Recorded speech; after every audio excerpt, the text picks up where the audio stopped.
নমস্কার বন্ধুরা, ছোটদের ভালোবাসা বড়দের প্রণাম জানিয়ে আজ আবারও একটা রেসিপি আপনাদের সাথে শেয়ার করতে চলেছি। আপনারা স্টেপ বাই স্টেপ প্রথম থেকে শেষ পর্যন্ত দেখতে থাকুন।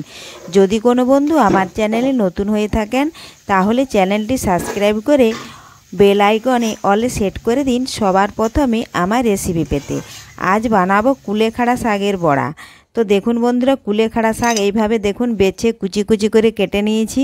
আর এই দেখুন জলে আমি আগেই ডুবিয়ে রেখেছি, কারণ অনেক সময় বালি থাকে, তাহলে বালিগুলো পড়ে যাবে। আর এখন আমি পরিমাণ মতো দেখুন এখানে বেসন নিয়ে নিলাম। আর এই রেসিপিটি বানানো খুবই সহজ, একবার দেখলেই আপনারাও বাড়িতে খুব সহজেই বানিয়ে নিতে পারবেন। এই দেখুন এখন আমি কুলেখাড়া শাক ভালোভাবে ধুয়ে বেসনের ওপর দিয়ে দিচ্ছি। সমস্ত শাকগুলো বেসনের উপরে দিয়ে দেব। তারপরে আমি পরিমাণ মতো দেব লবণ,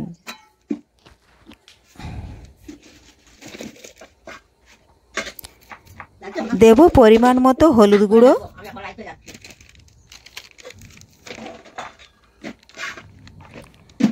আর পরিমাণ মতো দেব আমি লঙ্কার গুঁড়ো।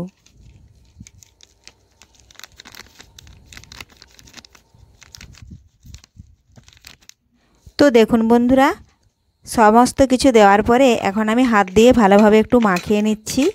আর এই কুলেখাড়া শাক বাজারেও কিনতে পাওয়া যায়। আর যাদের গ্রামাঞ্চলে বাড়ি তাদের কিন্তু পুকুরে কিংবা জলাধারে এগুলো হয়ে থাকে, সেখান থেকেও তুলে আনতে পারেন। এই দেখুন একটু আমি জল দেব, জল দিয়ে এখন আবারও ভালোভাবে একটু মাখিয়ে নেব। তো মাখানো হয়ে গেছে। এখন আমি সবশেষে দুটো আলু মিহি করে গ্রেড করে রেখেছিলাম, সেই আলুটা এখন দিয়ে দিচ্ছি। আর এই আলু দেওয়ার ফলে এর টেস্ট কিন্তু আরও বেড়ে যাবে। এখন এই আলুও আমি ভালোভাবে মাখিয়ে মিশিয়ে নেব। আর মাখানো হয়ে গেলেই সবশেষে আমি একটু দিয়ে দেব খাবার সোডা। আর খাবার সোডা দেওয়ার ফলে এটা আরও টেস্টি, আরও মুচমুচে হবে আর খেতেও ভালো লাগবে। তো আপনারাও এইভাবে বাড়িতে একবার কুলেখাড়া শাকের বড়া বানিয়ে নেবেন খুব সহজেই। এ দেখুন খাবার সোডা দিয়ে দিলাম।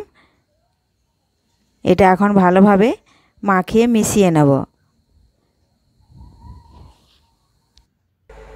বড়াগুলো তাহলে টেস্টি ও ভালোভাবে মুচমুচে হবে ওপরটা, আর ভেতরটা নরম হবে। তো দেখুন বন্ধুরা, কড়ায় তেল বসিয়েছিলাম, তেল ভালোভাবে গরম হয়ে গেছে। এখানে আমি পরিমাণ মতো তেল দিয়েছি, সাদা তেল। আপনারা চাইলে সরষের তেলও ভাজতে পারেন। এই দেখুন বড়াগুলো এখন আমি ছোট্ট ছোট্ট এইভাবে নিয়ে তেলের মধ্যে ছেড়ে দেব।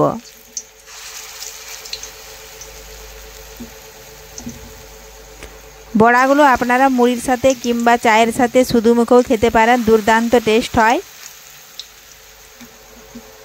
আমি এখানে কম তেল নিয়েছি, এজন্য আমি কম বড়া দেব। আপনারা যদি এর থেকেও বেশি বড়া দিতে চান তাহলে তেলের পরিমাণটা একটু বাড়িয়ে দেবেন।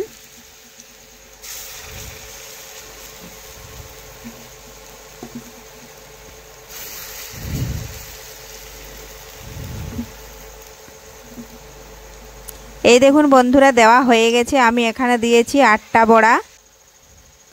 তো এক পাশ ভালোভাবে ভাজা পর্যন্ত আমি অপেক্ষা করব। এই দেখুন এক পাশ ভাজা হয়ে গেছে। এখন আমি খুরপি দিয়ে এক একটা করে উল্টে নেব। আর দেখুন কত সুন্দর ফুলে উঠেছে। এ দেখুন,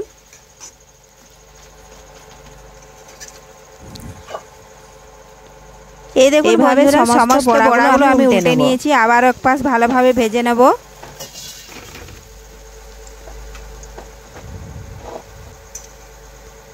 তো দেখুন বন্ধুরা, ওই পাশটাও ভাজা হয়ে গেছে। এখন আমি দেখুন উল্টে দেখাচ্ছি। এইভাবে দুপাশে মুচমুচে করে দেখুন বড়াগুলো লাল লাল করে ভেজে আমি তুলে নেব। তেল একটু ঝরিয়ে নিচ্ছি, তেল ঝরিয়ে তুলে নেব।